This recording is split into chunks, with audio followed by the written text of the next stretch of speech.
السلام علیکم۔ یقیناً میرے لیے یہ بہت بڑی سعادت ہے کہ تھوڑی دیر کے لیے یہاں پر کھڑا ہوں آپ کے سامنے اور کچھ گفتگو کروں، جس کا میں اللہ کا بہت شکر گزار ہوں کہ مجھے سعادت نصیب ہوئی۔ میں آپ سب کا فضل اس پی ٹی ایم میں یعنی پیرنٹ ٹیچرس کمیٹی میں خیر مقدم کرتا ہوں، شکریہ ادا کرتا ہوں۔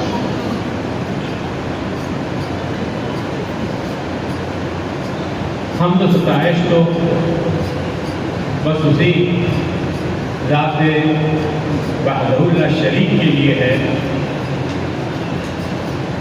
کہ جس نے دریائے ضلالت میں ڈوبنے والے اور قریب ہلاکت بندوں کی سلامتی کے لیے قرآن اور اہل بیت علیہ السلام کو نجات کا وسیلہ قرار دیا۔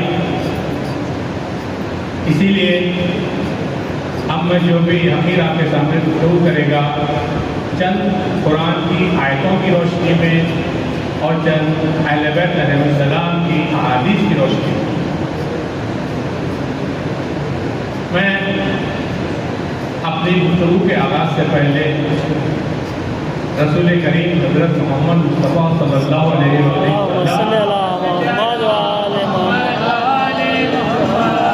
کی ایک حدیث آپ کے سامنے پیش کرنے کی سعادت حاصل کروں گا تاکہ قرآن کی عظمت کا اور اہل بیت علیہ السلام کی عظمت کا بیان ہو۔ میں آپ کی توجہ کا طالب ہوں۔ رسول خدا صلی اللہ علیہ وسلم حدیث میں فرماتے ہیں انا اول وافد علی العزیز الجبار یوم القیامہ وکتابہ واہل بیتی ثم امتی ثم اسألہم ما فعلتم بکتاب اللہ واہل بیتی۔ برادران عزیز، رسول خدا صلی اللہ علیہ وسلم فرماتے ہیں کہ قیامت کے دن اللہ عزیز الجبار کے سامنے سب سے پہلے آنے والا میں ہوں۔ انا اول وافد، سب سے پہلے آنے والا فرسٹ کامر میں ہوں اللہ کے سامنے قیامت کے دن، اور میرے ساتھ اس کی کتاب ہوگی اور میرے اہل بیت بھی ہوں گے۔ پھر رسول خدا صلی اللہ علیہ وسلم فرماتے ہیں اس کے بعد میرے امتی بھی رہیں گے، تب میں اپنی امت کے لوگوں سے سوال کروں گا اللہ کے سامنے قیامت کے دن ما فعلتم بکتاب اللہ، آپ نے اللہ کی کتاب یعنی قرآن کے ساتھ کیا سلوک کیا اور میرے اہل بیت کے ساتھ کیا سلوک کیا۔ یقیناً یہی پوچھیں گے نا کہ آپ نے قرآن سیکھا، قرآن پڑھا، قرآن سمجھا، قرآن پر عمل کیا اور قرآن سکھایا۔ میرے اہل بیت کی باتوں کا اور کے احکام کا آپ نے کس حد تک تعمیل کی؟ ایک سوال کریں گے نا، تو ان سوالات کے لیے ہمیں تیار رہنا چاہیے۔ تو اس حدیث سے ہمیں قرآن کی اور اہل بیت علیہ السلام کی عظمت معلوم ہے، کیونکہ قرآن کی عظمت کے بارے میں شیخ علیہ السلام فرماتے ہیں کہ ینبغی للمومن، ہر مومن کے لیے ضروری ہے for every believer کہ ان یموتا، کہ وہ نہ مرے، حتی یتعلم القرآن، کہ وہ جب تک قرآن نہ سیکھے، جب تک وہ نہ مرے۔ شیخ علیہ السلام فرماتے ہیں وَأَن يَكُونُوا فِي تَعْلِيمِهِ، اور بہتر ہے کہ اس کی تعلیم بھی دیتا ہے۔ تو اس سے ہمیں قرآن اور اہل بیت علیہ السلام کی عظمت کا اور اس کی نیسیسٹیز کا علم۔ تو میری گفتگو میں اب جب میں گفتگو کروں گا، یقیناً جیسا میں نے عرض کیا تھا کہ چند قرآن کی آیتیں اور چند احادیث کی روشنی میں، تو برادران عزیز میں آپ کے سامنے گفتگو کرنے جا رہا ہوں وہ گفتگو ان رشتوں کے بارے میں نہیں ہے جنہیں خونی رشتہ کہا جاتا ہے، بلڈ ریلیشن، نہ ہی میں ان رشتوں کے بارے میں بات کر رہا ہوں جو نکاح کے ذریعے یا شادی کے ذریعے استوار کیے جاتے ہیں، بلکہ میں ان رشتوں کے بارے میں بات کر رہا ہوں جو کہ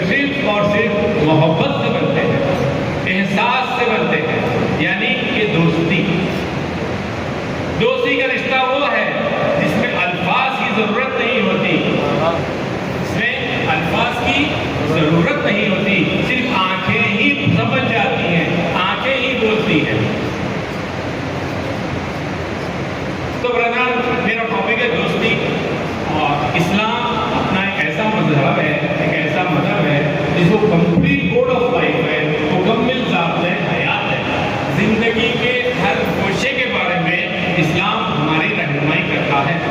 اب ہم دیکھیں گے کہ دوستی کے بارے میں اسلام کس طرح ہم لوگوں کی رہنمائی کرتا ہے۔ یہ گفتگو کا مطلب آپ کے سامنے پیش کرنے کا یہ ہے تاکہ ہم اپنی اولاد کو تربیت دے سکیں کہ ان سے دوستی کریں اور کس سے دوستی نہ کریں۔ بس میری مختصر سی گفتگو کا حاصل یہی ہے تاکہ ہم کو سمجھیں اور اپنی اولاد کو بھی تربیت دیں کہ دوستی کے عنوان سے۔ بالکل ایک چھوٹا سا عنوان ہے جو میری تقریر ابھی چند منٹوں میں ختم ہو جائے گی۔ برادران، ہم جس سماج میں رہتے ہیں، سوسائٹی میں رہتے ہیں، وہ سوسائٹی کو دوست اور احباب کی ضرورت ہے، کیونکہ آدمی اکیلا زندگی نہیں گزار سکتا اور دوسروں پر ڈپینڈ ہوتا ہے۔ بغیر سوسائٹی کے وہ اپنی زندگی کمپلیٹ نہیں کر سکتا۔ اس کی چھوٹی سی مثال اپنے بچوں کے لیے دوں کہ سوسائٹی کس قدر اہم ہے اپنے لیے۔ یہ دیکھیے ایک چھوٹی سی مثال، میں زیادہ ٹائم نہیں لوں گا۔ جب ہم صبح میں اٹھتے ہیں، چھوٹی سی مثال، سب سے پہلے ہم کیا کرتے ہیں؟ برشنگ کرتے ہیں۔ تو برشنگ کے لیے ہمیں ضرورت پڑتی ہے ٹوتھ پیسٹ کی۔ تو اب دیکھیے ٹوتھ پیسٹ کے بارے میں ذرا سوچیے کہ ٹوتھ پیسٹ ہم کہاں سے لائے؟ کرانہ شاپ سے لائے۔ کرانہ شاپ والے کہاں سے لائے؟ ڈیلر کے پاس سے لایا۔ ڈیلر کہاں سے لایا؟ فیکٹری سے لایا۔ فیکٹری میں کیا ہوا؟ فیکٹری میں بہت سے مشینز تھے، مشینز تھے، لوگ تھے اور الیکٹریسٹی بھی تھی۔ یہ الیکٹریسٹی کہاں سے آئی؟ یہ الیکٹریسٹی جو کرنٹ کا جو پاور اسٹیشن ہے وہاں سے آئی۔ وہ پاور اسٹیشن میں دور کوئی ایک پروجیکٹ، جیسا for example Srisailam project ہے سمجھیے آپ، تو وہ پروجیکٹ سے الیکٹریسٹی آئی۔ وہ پروجیکٹ کون بنایا؟ ہزاروں لیبر، انجینئر، مزدور سب مل کے پروجیکٹ بنائے، وہاں سے الیکٹریسٹی جنریٹ ہوئی، وہاں سے کیا بولنا چاہیے الیکٹریکل جو اسٹیشن ہوتے وہاں آئی، وہاں سے فیکٹری میں آئی، فیکٹری والا ٹوتھ پیسٹ بنایا، وہاں سے ڈیلر شاپ، وہاں سے کرانہ شاپ، وہاں سے پتہ نہیں ایک ٹوتھ پیسٹ کے لیے ہم ہزاروں لوگوں پر ڈپینڈ ہیں۔ اس طریقے سے زندگی کے ہر شعبے میں ہم بغیر سماج کے، سوسائٹی کے زندہ نہیں رہ سکتے۔ اسی لیے ہمیں چاہیے کہ سوسائٹی منظم ہو اور سوسائٹی بھی ضرورت مند ہے دوست اور احباب کی۔ تو ہمارا سوال یہ ہے کہ ہم کس کو دوست بنائیں؟ آج کے دور میں اسلام ہمیں کس طرح گائیڈ کرتا ہے کہ کس کو دوست بنائیں، کس کو دوست نہ بنائیں۔ تو اپنے گفتگو کو میں دو حصوں میں بانٹتا ہوں بچوں کے لیے۔ سب سے پہلے ایک اہم سوال ہے، کیا ہم غیر مسلم سے دوستی کر سکتے ہیں؟ ایک سوال ہے بچوں کے لیے، کیا ہم غیر مسلم سے دوستی کر سکتے ہیں؟ تو دیکھیے زمانہ ایسا ہے کہ غیر مسلم سے ہم بغیر دوستی کیے سوسائٹی میں نہیں رہ سکتے، کیونکہ آپ کو دیکھ رہے ہیں آج کا جو ڈیولپمنٹ ہے، ڈے بائی ڈے انوینشنز ہیں، ایجادات ہیں، ہم غیر مسلم ہم سے کچھ سیکھتے ہیں، ہم ان سے کچھ سیکھتے ہیں۔ جو لیٹسٹ ٹیکنالوجیز ہیں، ہم یہ نہیں بول سکتے کہ وہ غیر مسلم ہیں، ان سے بات نہیں کرتے، مست ہے دنیا کے لیے۔ تو اسی لیے ایک سوال ارشاد فرمائیے،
یقیناً جو اسکول میں پڑھتے ہیں، کالج میں پڑھتے ہیں اور جو بڑے ہیں جو کمپنیز میں کام کرتے ہیں یقیناً غیر مسلم سے دوستی کر سکتے ہیں، بشرطے کہ کنڈیشنل ہے کہ ہمارے مذہب میں کسی قسم کی ہمارے عقائد میں مداخلت نہ ہو۔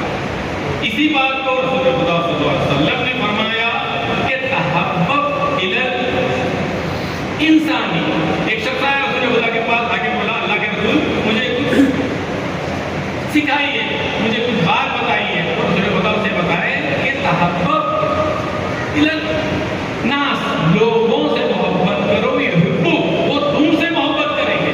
تو یہاں پہ ناس کا لفظ استعمال ہوا ہے، یعنی جنرل، مسلم غیر مسلم کا سوال نہیں ہے۔ رسول خدا صلی اللہ علیہ وسلم بتا رہی کہ تم انسانوں سے محبت کرو، وہ تمہارے سے محبت کریں گے۔ تو ہمارا اسلام کبھی بھی کسی کی پارشلٹی کا درس نہیں دیتا، ان لوگوں کے لیے جو امن پسند ہے اور ہم سے تطانے نہیں۔ ایک واقعہ آپ کی خدمت میں ہے کہ ایک نوجوان رسول خدا صلی اللہ علیہ وسلم کی زندگی میں حیات طیبہ میں آپ کے پاس آتا تھا، آپ کی نشست میں بیٹھتا تھا، رسول خدا کبھی اس کو منع نہیں کیا، اتنا قریب ہو گیا کہ آگے محمد محمد بول کے رسول خدا کو کچھ کام ہوتا تھا، اس سے کچھ کام لیتا تھا، رسول خدا اس کا کام کرتے تھے، رسول خدا بھی اس کو قدم سے اٹھائے نہیں، اس کی عزت کرتے تھے۔ ایک بار کیا ہوا، وہ نوجوان نظر نہیں آیا، تو رسول خدا اپنے اصحاب سے پوچھے کہ بھئی وہ غیر مسلم نوجوان آج کل آ رہا نہیں، کیا بات ہے؟ آپ کے اصحاب بولے اللہ کے رسول کو بیمار ہے۔ تو رسول خدا فوراً اٹھ کھڑے ہوئے اور بولے چلو ہم اس کی عیادت کو جائیں۔ تو اس میں اخلاقی میں نہیں مل رہا کہ ہم غیر مسلم کی عیادت کو جا سکتے ہیں، if he is sick we can go and see him، یہ ہمارا اخلاقی سبق ہے۔ رسول خدا اس کے پاس گئے، جانے کے بعد دیکھا کہ اس طرح بات کرے، جیسے ہی رسول خدا کو دیکھا اس کے چہرے پر مسکراہٹ آ گئی نوجوان کی، غیر مسلم نوجوان۔ رسول خدا بولے قریب جا کے کلمہ پڑھ لے، کلمہ شہادتین پڑھ لے، ذرا مسکرایا اور اپنے باپ کی طرف دیکھا، غیر مسلم تھا، خاموش ہو گیا۔ پھر رسول خدا سیکنڈ ٹائم بولے کلمہ شہادتین پڑھ لے، شہادتین پڑھ لے، رسول خدا کی طرف دیکھا مسکرا کے، پھر باپ کی طرف، تیسری بار بھی ہوا تو اس کا باپ بولا بیٹا اگر تو اسلام قبول کرنا چاہتا ہے تو میرے کوئی اعتراض نہیں۔ تو فوراً وہ کلمہ پڑھا، مسلمان ہو گیا، تھوڑی دیر کے بعد وہ اس دنیا سے رخصت ہو گیا۔ تو رسول خدا بولے کہ دیکھو یہ مسلمان بنا ہے، اصحاب کو بولے کہ اس کے غسل کا اور دفن کا انتظام کرو، اور خود رسول خدا کی نماز جنازہ پڑھائے۔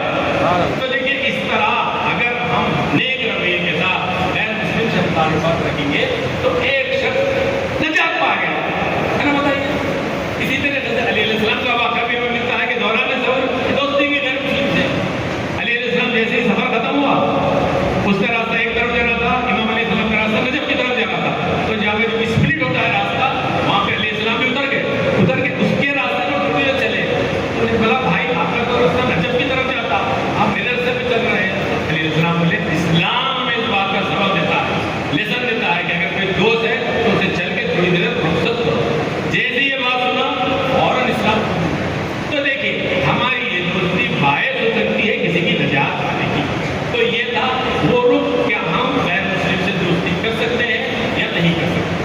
تو اس لحاظ سے میری گفتگو کا ایک پہلو ختم ہوا۔ اب تھوڑی سی تکلیف ہے دوسرے پوائنٹ پر، وہ یہ ہے کہ ہم اپنے جو برادران دینی ہیں ان میں سے کسے دوستی کریں۔ برادران دینی، اب تک اس کا ہو رہی تھی غیر مسلم کی، اب میں آپ لوگوں کے سامنے برادران دینی کے بارے میں ایک نقطہ پیش کر کے آپ لوگوں سے سچا ہوں۔ برادران دینی کے بارے میں دیکھیں علیہ السلام کے ہر بات میں حکمت تھی۔ ایک شخص آ کے پوچھا امیر المومنین اسلام سے، امیر المومنین انسان کو سکون کہاں ملتا ہے؟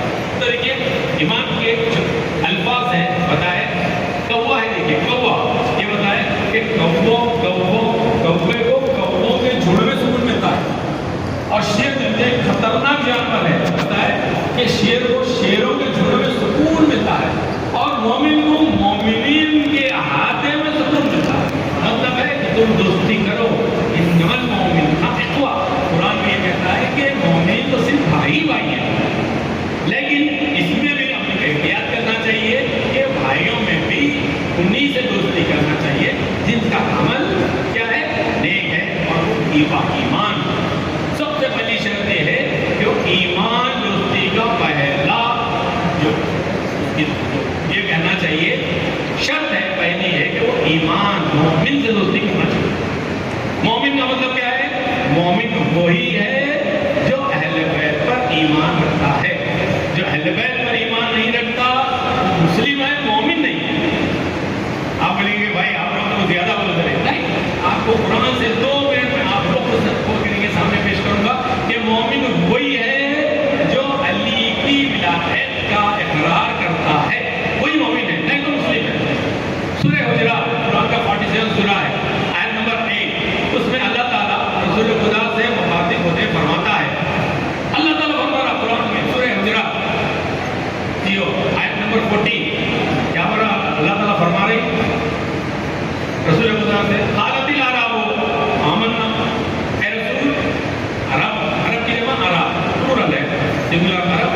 ضرور ہے. عرب لوگ آ کے آپ سے کہیں گے آمنا, ایمان لائے, قرآن کی آیت پڑھو گے, خود آپ کہہ دیجیے لم تؤمنوا, تم لوگ ایمان لائے ہی not at all you brought the faith, تم لوگ ایمان لائے نہیں. قولوا, تم لوگ کہو اسلمنا, ہم اسلام لائے. تو دیکھیے یہ فرق ہے مسلم میں اور مومن میں. قرآن کی آیت کے لیے بتا رہی کہ جو مسلم اور مومن میں فرق ہے. تم کہہ دو کہ تم لوگ ایمان نہیں لائے, تم لوگ کہو گے تم اسلام لائے. تو there is a lot of difference between مسلم اور مومن. پھر مومن کون ہے؟ مومن میں رسول خدا کی حدیث آگے بڑھ کے سمجھاتی ہے کہ لکل شیء اساس, ہر چیز کی ایک بنیاد ہوتی ہے. اساس الاسلام, اسلام کی بنیاد حب اہل البیت, ہم اہل بیت کی محبت ہے. تو اس کا مطلب ہے کہ جو علی اولاد علی اہل بیت پر ایمان رکھتا ہے وہ مومن ہے. تو اسی لیے بچوں کو چاہیے کہ پہلی شرط ہے کہ وہ مومن ہو, مومن سے دوستی کرے. ایمان تقویٰ ضروری ہے. اگر آپ تقوی متقی سے دوستی کریں گے تو آپ بھی, متقی کا مطلب ہے جو اللہ سے ڈرتا ہے, فیئر آف اللہ, اللہ کا ڈر. اگر وہ متقی ہے تو اللہ سے ڈرے گا. آپ کو بھی اللہ کے ڈر سے واقف کرائے گا دوست. اسی لیے انگلش میں کہتے ہیں fearing of the lord is the beginning of the wisdom. جہاں سے اللہ سے ڈر شروع ہوا وہاں سے عقل شروع ہو گئی. تو ایسے دوست سے دوستی کرنا جو مومن ہے اور جو متقی ہے. متقی یعنی اللہ سے ڈرتا ہے, نماز پابندی سے پڑھتا ہے, احترام کرتا ہے, مذہب کا احترام کرتا ہے اور مومن ہو. ہم اپنی گفتگو زیادہ طویل ہوتے جا رہی. ایک ہی بات آپ کے سامنے پیش کروں گا کہ مومن میں 3 نشانیاں پائی جائیں تو بچوں کو چاہیے کہ وہ مومن بچے سے دوستی کر لیں. بس میری گفتگو کا آخری پوائنٹ پہنچ گیا. میں آپ لوگوں کا مشکور ہوں کہ آپ لوگ توجہ سے میری ہمت افزائی کر رہے ہیں. اب وہ مومن جو ہے پہلی شرط ہے ایمان, مومن علی کا چاہنے والا. علی کے چاہنے والے میں بھی امام جعفر صادق علیہ السلام فرماتے ہیں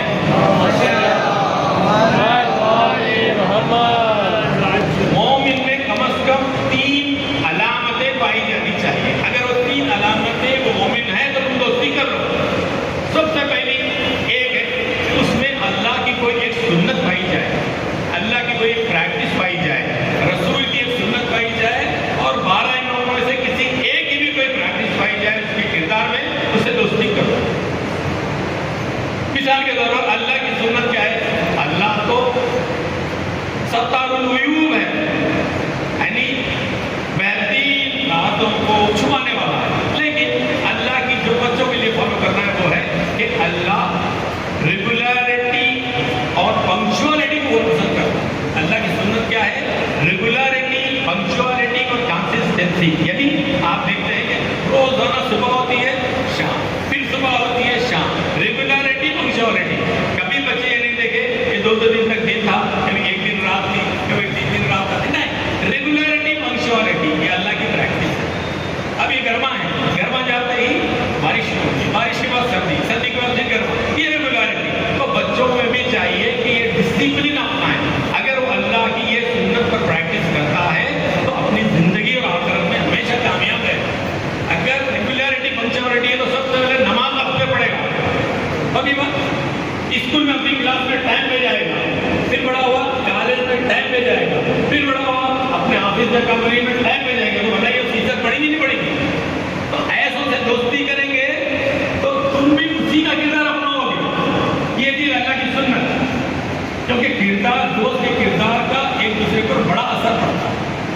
جس کی بہترین مثال کیا ہے کہ بارش کا پانی کہہ رہا ہے, بارش کا پانی کیا کہہ رہا ہے؟ دیکھیے بارش کا پانی یہ کہہ رہا ہے کہ جب میں سمندر پہ گرتا ہوں تو لوگ مجھے کھارا پانی کہتے ہیں, جب میں میٹھے پانی کے چشمے پہ گرتا ہوں تو لوگ مجھے میٹھا پانی کہتے ہیں, جب میں ڈرینیج پہ گرتا ہوں, بارش کا پانی کہہ رہا تو لوگ مجھے ڈرینیج کا واٹر کہتے ہیں, جب ہندوستان میں گنگا میں گرتا ہوں تو لوگ مجھے گنگا جل کہتے ہیں.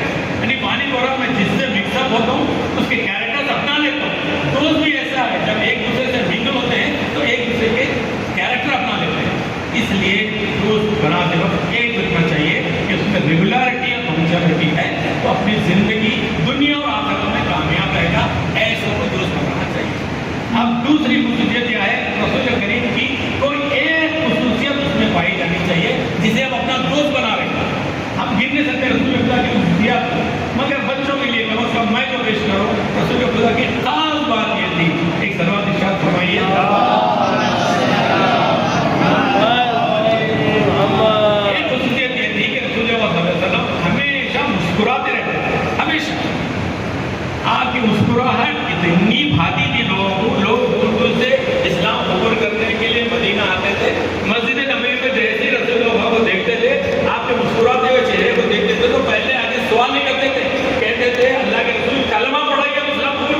آپ کی مسکراہٹ دیکھ کے علیہ السلام بھی ہمیشہ مسکراتے رہتے، تو مسکرانا اللہ کو بھی پسند ہے۔ ایک شخص امام علیہ السلام کے پاس آیا، آگے بولا فرزند رسول میں ایک سفر پر جاؤں، سفر ذرا خطرناک ہے، آپ میرے لیے دعا کیجیے تاکہ میں حفاظت کے ساتھ میں جا کر آؤں۔ صلوات واجب اللهم صل على حیدری نعرے صدری نعرے پانجتنی صلوات واجب آپ میرے لیے دعا کیجیے تاکہ میں سفر حفاظت جا کے واپس آؤں۔ تو امام علیہ السلام بولے اچھا جاتے وقت صدقہ دے دے، کیا بولے صدقہ دے دے۔ تو کیا کرا رکے بولا مولا میں اتنا تندرست ہوں کہ بس صدقہ دینے کے لیے بھی پیسے تب بول دیا رسول تھا مومن۔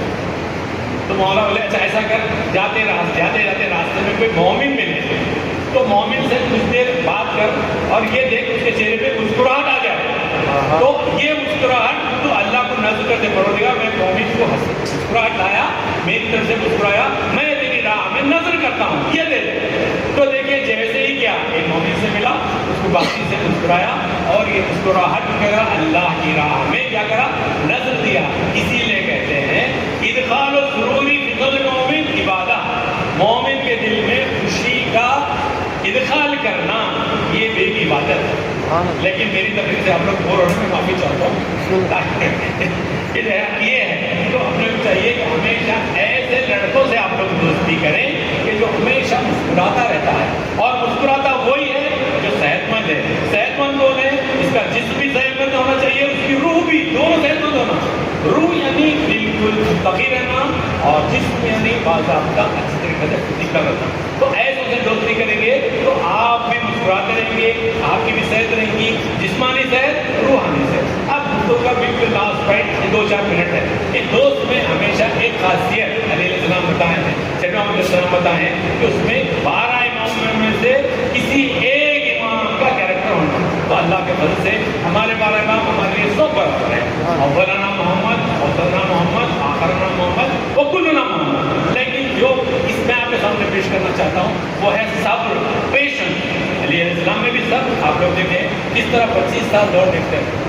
امام حسن علیہ السلام میں، امام حسین علیہ السلام میں خود اپنے وقت کے امام بھی صبر کر رہے ہیں کہ کب آؤں اور میں امام حسین کے خلیفہ ہوتا ہے۔ لیکن دوست میں صبر ہونا چاہیے۔ اب علیہ السلام بتائے کہ دیکھو کسی سے بھی دوستی کرنا ہے، میرے خود کا آخری پوائنٹ ہے اور میرا عنوان ہے دوستی، اسی لیے اسی ٹاپک پر ہوں کہ اس میں یہ دیکھنا چاہیے کہ اگر تمہارا سچا دوست ہے، تھرمامیٹر تو ہے نہیں، لگا کے دیکھیں سچا ہے نہیں، اسے 3 بار غصہ دلا کے آزماؤ، ایشوز پہ، چھوٹی چھوٹی باتوں پہ، پیٹی ایشوز پہ غصہ دلا کے دیکھو، اگر وہ صابر ہے، صبر کرا تو تمہارا سچا دوست ہے۔ تو ایک دوست ایسے ہی کیا، موقع کی تلاش میں تھا، جیسے ہی ایک بار ایسا اتفاق ہوا، انہیں کسی دوست کے گھر پہ گیا، جا کے دستک دیا، اسے آواز دی، لوگ کہلوایا، 15-20 منٹ تک وہ باہر نہیں آیا۔ انہیں بولا میرے کو موقع مل گیا اس کو آزمانے کا۔ اب کیا کرا، پلٹ کے آ گیا۔ 15-20 منٹ کے بعد اس کا دوست کے گھر پہ آتے ہی 4 لوگوں کے سامنے سے بےعزت کر دیا۔ طریقہ ہے تو اخلاق ہے، دھوپ میں کھڑا کر دیا، بھائی کون سے بات نکل جاؤ، نکل جاؤ۔ ذرا غصہ آیا پر پھر بھی پلٹ کے چل گیا۔ پھر 2-4 دن کے بعد پھر کوشش کرا ہو گیا کہ بولا نہیں بھائی میری غلطی نہیں تھی، میں کام میں مصروف تھا، میری دیر ہو گئی تو میرے میں بات نہیں کرتا، 4 لوگ نکل جاؤ، میں سے دوستی نہیں کرنا چاہتا، موقع دلایا، چلے گیا۔ تیسری بار دوست دیکھے تھے امام نے 2-3 بار، تیسری بار کیا کرا بیچارہ، تب کی نہ رائٹنگ میں لکھ کے لے کے آیا، دوست میرے سے غلطی ہو گئی، میرے سے دروازے پہ کھڑا کر دیا، میرے کو معاف کر دیا۔ تو نے بولا دل کا دل میں سے امتحان لوگوں کر کے خط لیا، خط لے کے پڑھا، اس میں لکھا تھا میرے کو معاف کر دے۔ وہ کیا کرا، اس کا جو خط تھا لے کے اٹھا کے اس کے سامنے پھینک دیا۔ پھینک دے، وہ دوست بھی صابر تھا، اسے بھی نہیں آنا بلکہ اس کو ایک شعر پڑھ کے سنا دیا۔ کیا شعر؟ اگر تم دیش میں اگر میرا خط پھاڑ بھی ڈالو تمہارے پاؤں چھوڑیں گے میری تحریر پہ چھوڑ دے۔ یہ بولتے ہوئے میرا اس کو گلے لگا لیا، بولا میرے بھائی تو میرا حقیقی دوست ہے، میں تیرے کو آزما رہا تھا۔ تو برادران حقیقی دوست وہی ہے جو دنیا میں بھی کام آئے، آخرت میں بھی کام آئے، آخرت کا بھی ساتھ دے، دنیا میں جب تنگدستی ہو تو بھی اس کا دوست ہے۔ سچا دوست ہی ساتھ دے گا۔ جناب ابوذر اور جناب سلمان کے پاس جب دوستی میں یہ حال تھا، تنگدستی میں دونوں کے پاس کچھ بھی نہیں بچا، کچھ بھی نہیں بچا۔ جناب ابوذر کے پاس تو کچھ بھی نہیں،